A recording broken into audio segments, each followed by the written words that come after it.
The day you count on for terror is not over. Here's your relook at the NECA Toys. This is the Friday 13th Part 2, Ultimate Jason Voorhees.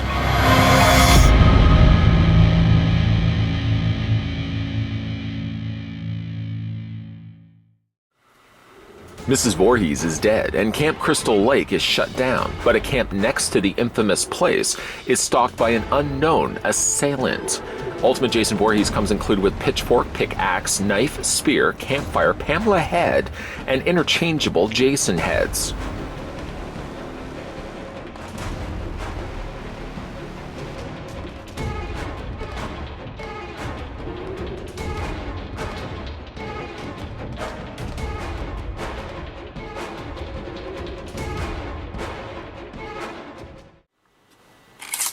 We're going to go ahead and get this re-review underway. I know it wasn't that long ago, actually, when we first had a look at Jason Voorhees from Friday 13th Part 2.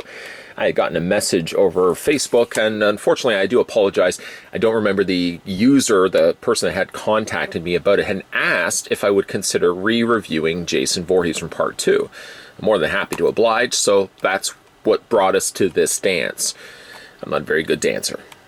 According to the tape measure, I'm really not. According to the tape measure, though, you're looking at Ultimate Jason from Friday 13th Part 2, standing at 7.7 inches in height. That's not bad at all. And that in centimeters works out to be 19.5 centimeters tall. No, I'm not a good dancer. I vogue it a lot of times. It's rather embarrassing to watch me.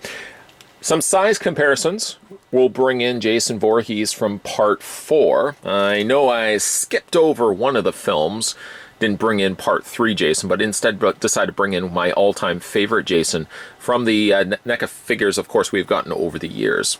This one is a little bit darker, a little dingier than Part 3, but it's roughly the next succession of Jason's designs in the sequels, of course, that would follow Part 2. You can see that they're roughly about the same height to one another. More hee-haw Jason's a little more slender, of course, a little more lanky than the bulkier version of Jason that would appear later into the films. Hee-haw Jason. Anybody else watch Hee-haw growing up? It usually was a staple in this household for Saturday nights, I think was when Hee-haw debuted. Hee-haw Jason.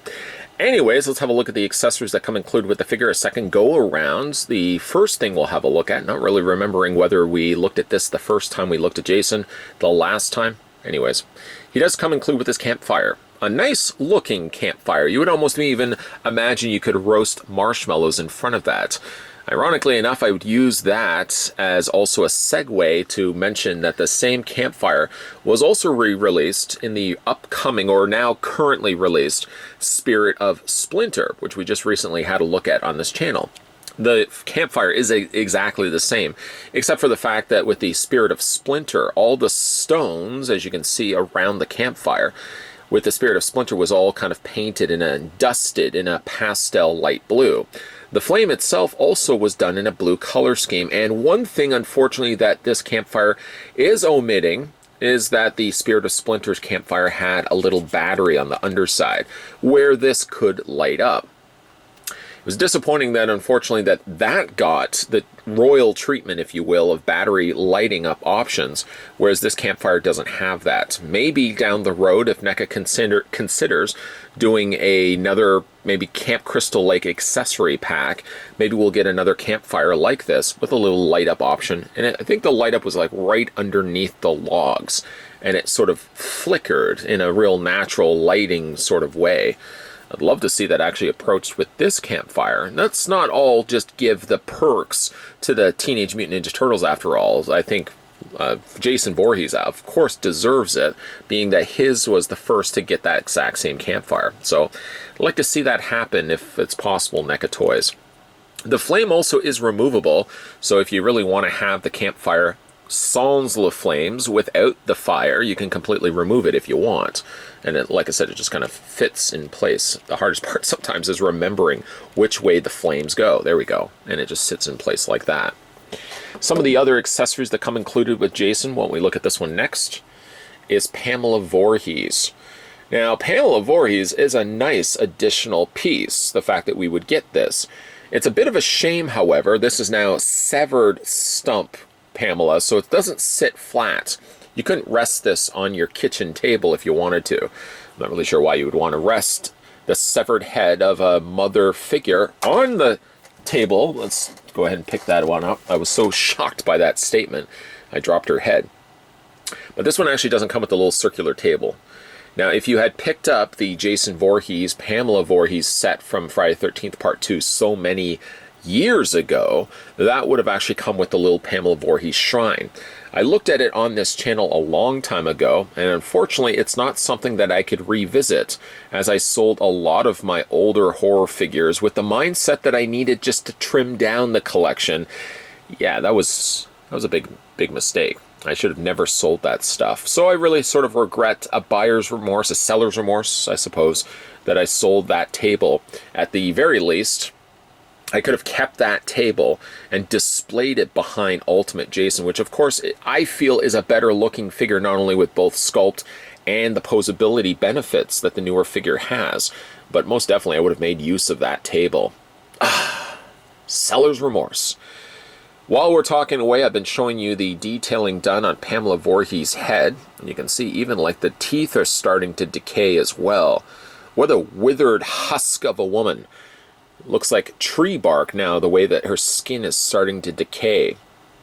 There's the hair on the back. Very sort of, kind of like a cobweb of hair that's just been draped over top of her head. She still has a rosy complexion. I don't know if Jason's just going in there and touching up her makeup from time to time, but it does seem like she's got a little bit of the rosé on the sides of her cheeks. You know, a woman, even dead, still has to look her best. There's the underside of the stump. Yeah, you can see there's not a whole lot of chance of placing that on a flat surface. This is sort of going to be preventing a lot of that from happening. I guess you could clean that right off if you wanted to, but it's not like you have the necessary table anyways to display it on top of. She sort of ends up just being a floating stump of a head, which we can just kind of put over there. Jason also technically has, and almost rolled away on me like the meatball. There's a song about that. I'm going to keep that actually for the interchanging of the head on this Jason. I'll show you the other head portrait. Oh, you guys have already seen that already. Let's dabble further down the road of the other accessories that come included with Jason Voorhees. He comes included with the spear, a nice welcomed addition. Right at the top, or right through the bottom there. A nice little added bonus is the fact that you do get the spear. It's slender, and of course along with it, it's very thin in plastic, so you want to be careful. Don't be strunging any cords on this in case you do break the plastic. And as you can see, the tip has been painted very nicely in silver. Don't worry, it's not too sharp to the prick. You're not going to draw blood. I certainly hope you're not going to be drawing blood. Also included with Jason Voorhees, he comes with a knife. The knife has almost sort of an aged look to it. I guess because they've done these little slash marks of silver, while the rest of the knife sort of has a more rusted look to it. I wouldn't be cutting myself on a knife like that anytime soon. I probably would have to go get myself a tetanus shot. The handle itself does have the little rivet points done, and you can also see how the knife has been sandwiched together. Quite literally, it's been sandwiched together. It does look like they've actually taken two pieces of plastic and made a little cookie sandwich with it, with the metal running in the middle. It's a little bit of a gap. If you press it down, it does seem to close up shop, but it does have a little bit of a gap forming there. I'm actually kind of surprised that they didn't just mold the handle and just paint those details, rather than quite literally molding this as something you have to put together. Could you imagine the poor sucker that had to have these running along the line, picking up one, putting the two halves of the knife together, putting it down, and it running, continuing its way with another 437 behind that he has to do the exact same thing for.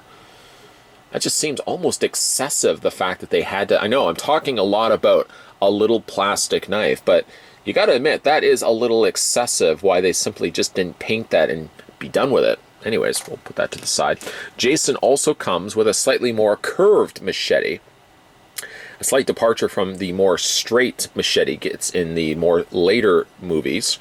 Of course, the hook edge sort of allows for much easier slicing through the body of his victims. Of course, he wants to make it as more easy and pain-free for him as possible, while offering up excruciating pain to whoever he's actually slicing open.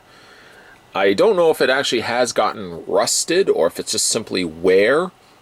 It could actually even be seagull poop. Seagull poop. And then there's also, of course, blood that's been draped along the bottom edge of the blade. Ooh! No, it's not sharp. I shouldn't even joke about that. This one, like the knife, has been sandwiched together with actual physical pieces. This one, though, is completely intact. I don't have any issues with that one. And last but certainly not least, in the way of things that he can offer up deaths with, his tools of the trade, he comes included with a pitchfork. Now the pitchfork, I might have even called a pickaxe when we first had a look at this figure as I spin this figure around. So it kind of gives me a chance to go back and make a few course corrections. The pickaxe, pitchfork, is small again. You can see that it has some nice kind of rustedness that's been added in the paint. Both lighter silver and darker silver make up both the prongs as well as the handle section, which again, I don't know what shed he's pulling these tools from, but I tell you though, I would be washing my hands after every single thing that I'm touching. I mean, it just looks like it's caked in rust. You can't fit him in all the accessories into his hand, but it does involve a little bit of prying. No, not that you have to ask somebody to actually do it, but you have to pry the fingers away from themselves to actually be able to fit whatever weapon you decide to fit in his hand, because his grip is quite shut. It misleads you from the top to think that you can just fit it down the top, but it doesn't quite work that way, my friend. It doesn't quite work that way. It's probably easier just to pry the fingers away from one another, and then once those are pried away, then you just slide it on in there, slide the handle of the weapon you want to decide to go with, slide it in between his fingers and his thumb. And there you go. I guess because the blood is on this side, you might want to maybe turn it this way. It's entirely up to you. But that looks pretty cool. And I think when it came time to me displaying the figure, I had displayed this figure for the longest of time, and then I kind of went through that period of time where I had put stuff away because I didn't want a whole lot of excess stuff out. You know, you kind of go through those phases as a collector. I think I ultimately had him displayed with the pitchfork. It just seems to be the feel right sort of thing for Jason. But I think if I go around displaying this guy again, which I'm leaning closer now towards doing, I'm probably going to display him with this. That just looks brutal. And of course fitting for Jason. So we're going to go ahead and take the accessories out of his hand, and we'll just move that to the side. While we are also doing this, I noticed that the handle just popped off. We'll just back in place. There we go. Just snap that in place. I might actually even have to glue that. As you can see, it's just it freed itself from the metal, the faux metal of the blade. I'll just take a little bit of glue and I can glue that back into place. Actually, you know what? While I'm doing that, I might actually just glue the handle of the knife back in place as well. So having a look at Jason Voorhees, a second go around. This is Sack Jason.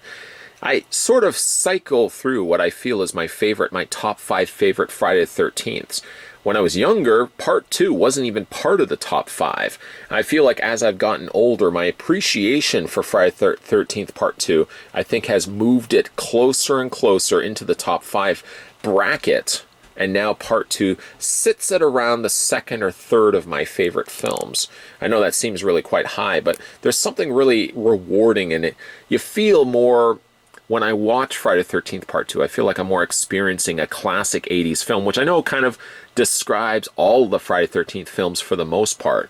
But there's something more the 80s vibe of enjoying with popcorn and watching a horror film. I get that more with Part 2 than I do with some of the other sequels.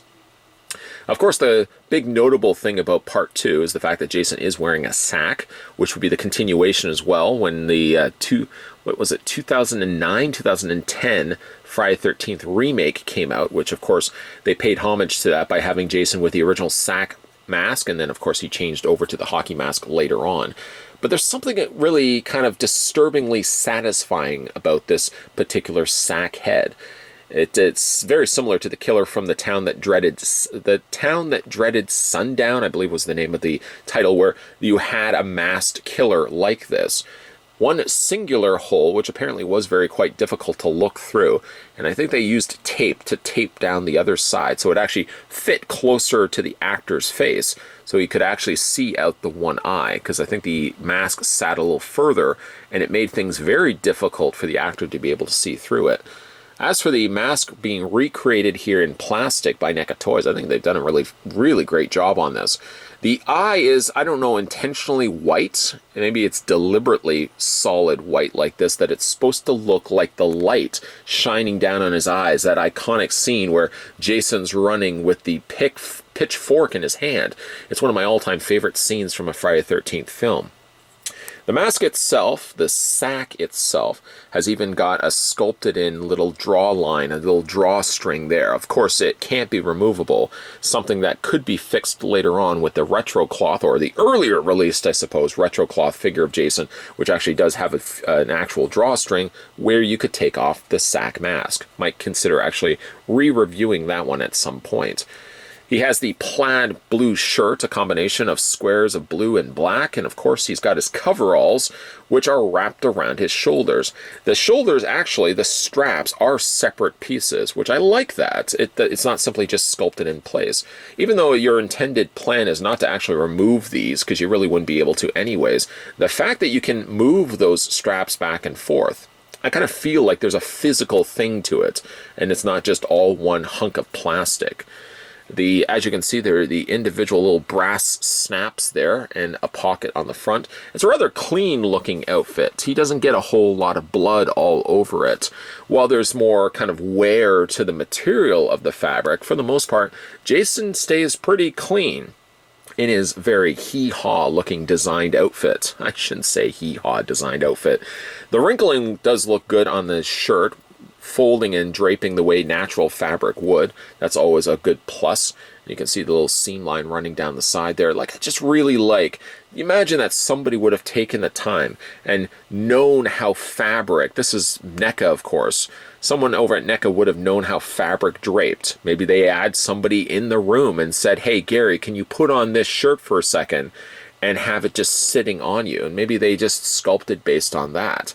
But the fact that you can kind of see, and very clearly see, where natural fabric is draping, that's like a little small bit of detail that you really do appreciate when you get these figures in your hand. Jason is sort of, unfortunately, the victim of being a very flat behind figure. I don't know why I'm bringing that to your attention, but he's a very flat, keistered character. There's not a whole lot of derriere on his rear. But moving down, he does also have his larger, clunkier style boots, more black in color, with, again, very little dirt, very little mud, and very little blood to be said. Of course, he's got the peg holes on the undersides of his feet. So if you do want to make use of a display stand, which I so happen to have used at the beginning of this review, I just used one of the clear NECA stands. Boy, these certainly do come in handy if you want to display your figure in some dynamic poses. You can definitely pull that off with one of these cool stands. And I kind of like the fact that they're clear. You really don't see it too much when you're displaying the figure. Okay, so obviously Jason does have a swapping out of heads. And this is the alternate head portrait that he does come included with. One reasoning also why I wanted to go back and re-review some of these figures is I feel like I wanted to add on to things that I maybe treaded lightly on when we first had a look at this figure. For case in point is this particular head sculpt of Jason. And while I think it's good, it sort of does have a bit of a muddiness to it. It seems a little more caked, and details don't seem as defined on this particular head sculpt. And like the hair itself, I feel could be a little bit more of a vibrant color. But that's just, again, me looking at it for a second go around. You can see, again, the cleft lip, and there's the teeth exposed. I like that there's some real depth to the teeth as well. Like, you could almost look deep into his mouth, and you maybe could see his tonsil at the back. If you want to change out the head, though, you just grab the torso, just wiggle, wiggle, wiggle. These figures were still using the post at this point, so it made changing out the heads all the more easier. Granted, yes, it would be a little bit difficult at times to put the head back on in place, but you just wiggle, wiggle, wiggle, You don't have to necessarily make that sound while you're doing it. And then you have Jason with his final leaping out, leaping through the glass scene at the end of the film, of course. One of the coolest jumps, I think, of all the Friday the 13th. Of course, there is the first three, all have their own cool jump scenes. But there's something even still to this day when I see the end of part 2 and Jason leaping out looking like this, still sort of gives me the frights, a little bit of the heebie-jeebies. But there's the head portrait of the two. Again, a strong contender. If you wanted to pick up more than one of these, then you could display Jason with the sack head. Or if you want to go sans le sac, you can most definitely display Jason without the sack. It's interesting, though, when you see the two different actors, that the eye designs are completely different from one another. Something also I can mention in this review. Two different actors play Jason, and you sort of can see that translated with the way his eyes are. I mean, you could use the argument that his eye is a little bit more open in the sack, but it's definitely looks like it's a different head portrait. If, in theory, you could be able to remove the sack and see what's going on underneath there. We're going to go ahead and just pop this back off. I mean, it's fine and good to get that alternate head portrait, but I'm all about getting the OG design of Jason going, especially for this design of Jason. I'm probably just going to keep him with the sack head on his head. And maybe I might venture to the idea of picking up a second one of these so I can display Jason without the sack. The paint could have been, I think, maybe improved on some of these figures, like the head portrait here. But still, it's a good-looking head portrait, and I definitely would be want to display a figure with, another one of those going. So having a look at this guy's articulation, his head rotates all the way around. It hinges up and down. They give you just the right amount of softer plastic at the bottom of the sack head, so that when you are moving the head, even when you turn it to the side and hitting the shoulder, the sack head, the bottom half of it, isn't too rigid of dense plastic. You can move the head up and down, you can tilt the head back and forth, and like I said, you can rotate the head all the way around if you wanted to. The shoulders hinge out. They're not restricted at all by the sculpting of the shoulders. You can move them at a 90-degree angle on this guy perfectly fine, and you can rotate his arms around perfectly fine. A bend at the elbow, you can rotate back and forth, and you can also rotate the hands all the way around. Get a gander quickly at this. I want to draw your attention to the fact that he does have blood on his hands. I don't know if I had mentioned that before, but I certainly don't want to leave any stone unturned, as they say. He does have blood also on his hands. Not on this hand necessarily, but this hand right here.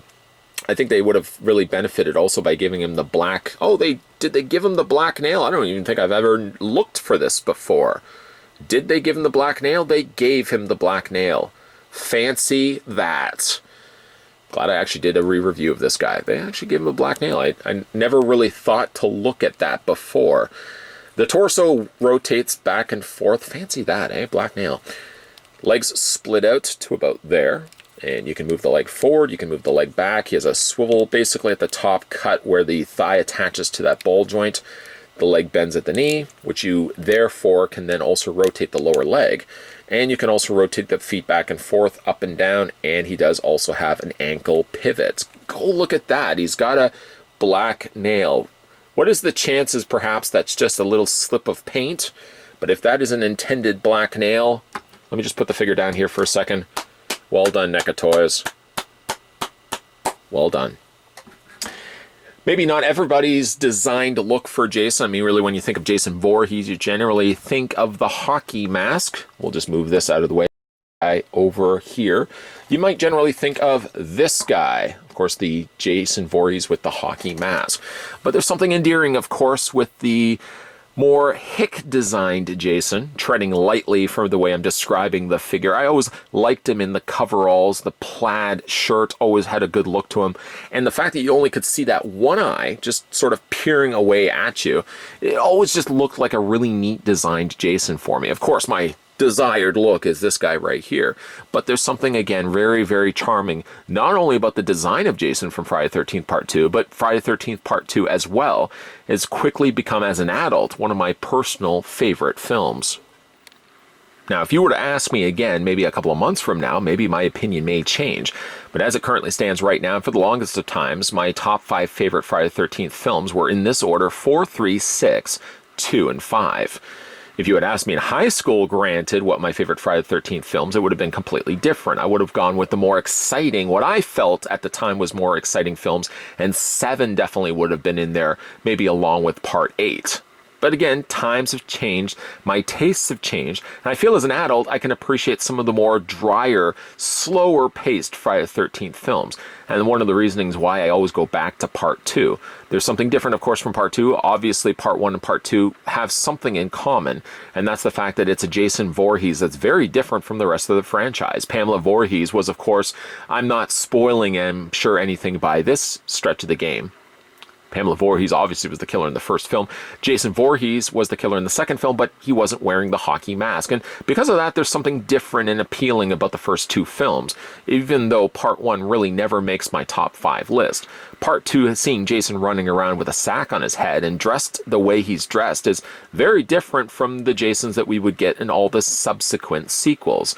I also like the main character in Friday the 13th Part 2, and I just find that the cast from Friday the 13th Part 2 feels like more realistic characters. These could be people and teenagers that you could imagine you would have known growing up, unlike the more carbon copy or really two-dimensional characters that we would get later into the franchise. One of the more reasonings why I don't like Friday the 13th the remake so much, because I just found the characters were so uninteresting.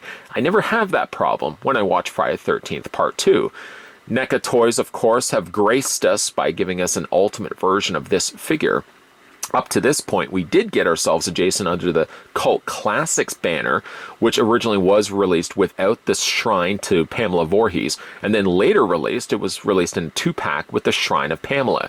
I wish maybe, as we talking a little bit about that Campfire mentioned in this review, how this one doesn't light up versus the Spirit of Splinter, maybe it's something that they could potentially do for a new accessory set for Friday the 13th, is not only give us a shrine for Pamela Voorhees, but the light up campfire. I'm trying to think of anything else I would have liked to see. Maybe a boat and a little bit of plastic molded water, something along those lines. And bingo bango, you've got yourself another Friday the 13th accessory set. The key I feel for my personal collection is getting the much needed shrine for Pamela Voorhees' head. Something, unfortunately, that this figure gets lacked of. He does get the head, yes, but he doesn't get the table, he doesn't get the candles, and he doesn't get Pamela's sweater. Something I think that could have elevated this figure to being even cooler than he actually is. I still really like this figure, and something also that many of you viewers have pointed out to me, talking a little bit about going back and revisiting some of these figures, is that if you pick up newer released Jason Voorhees versus some of the ones that first came out. So as an example, I've re-reviewed the Friday the 13th Part 3 Jason Voorhees, Part 3 3D Jason Voorhees. That was the original figure that I picked up a long time ago. If I pick up a recent re-release of that figure, the paint job is apparently quite a bit different. It's a lot better than the ones that we had gotten before. Apparently that's also the case with many of the Nightmare on Elm Street figures as well. So with that being said, I'm actually considering, even though I have a lot of these figures already stacked in my collection, I might even consider going and picking up newer versions of those figures to see if the paint actually does change. The likelihood of getting an upgraded re-release of Friday the 13th Part 2 Jason Voorhees where we have a different, slightly different, improved color scheme is probably slim to none. So all the more reasoning why I wanted to revisit this figure and fancy that again. This guy actually had a black nail. I didn't even realize that. I think the first time or up to this point, up to the few moments ago when I experienced that shock, I didn't even know he had a black nail. Watch it just be a slip of paint and that all be all what it is. Actually, I think now that I think about it, I think the nail was in his thumb. It was just a little bit of paint on his nail. That's all it was. But for a second there, I actually thought NECA put the paint on his nail, and I was really commending NECA Toys. I think it was just a slip of paint. That's all it was. Having that, I might actually even go in and just add a little bit of paint on his thumb. I think it was his thumb. I'm going to have to go back and look at it again. It was his thumb on the end of the handle as he was holding the knife. Yes, I think that's right. Either way, what do you guys think of this figure? I'm sure by now a lot of you horror fan collectors out there already have this guy displayed in your collection. If you don't, however, let me know what you guys think of this figure down below in the comment section, or based on this review and this review alone, what do you guys think of the Friday the 13th Part 2 Ultimate Jason Voorhees. A slight departure, yes, from the other Jason Voorhees that you may have in your collection, but I think that's all the more reasoning why this guy has a very unique charm that some of the other Jasons don't quite bring to the table. Segueing that, of course, NECA Toys give us another accessory set with the Pamela Voorhees shrine table. You see how I connected those two things together? It wasn't planned that way. Either way, guys, if you are new to this channel, make sure you hit that subscribe button down below. If you are new to this channel, make sure you hit that bell notification. And if you are new to this channel, make sure you keep your peepers peeled, because there's going to be a whole lot of videos coming your way. As always, thanks for watching, and I'll see you guys next time.